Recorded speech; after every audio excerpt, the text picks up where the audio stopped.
In this video, we'll talk about the advantage of having lower costs.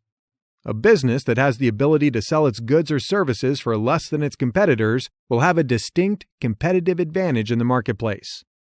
Naturally, the only way to accomplish this and still earn a profit over the long term is to be able to manufacture a product or provide a service at a lower cost than everyone else.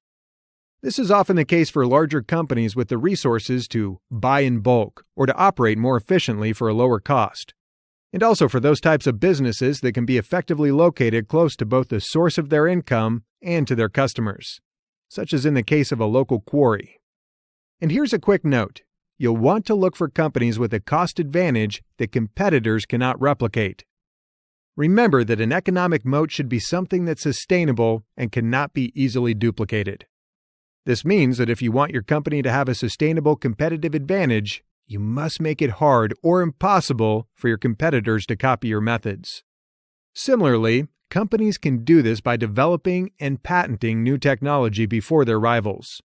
So that's why when evaluating a company, you should also spend some time reading its quarter and annual reports to see if they invest any money in R&D.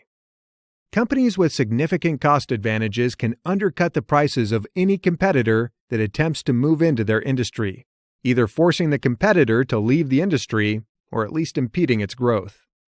And companies with sustainable cost advantages can maintain a very large market share of their industry by squeezing out any new competitors who try to move in.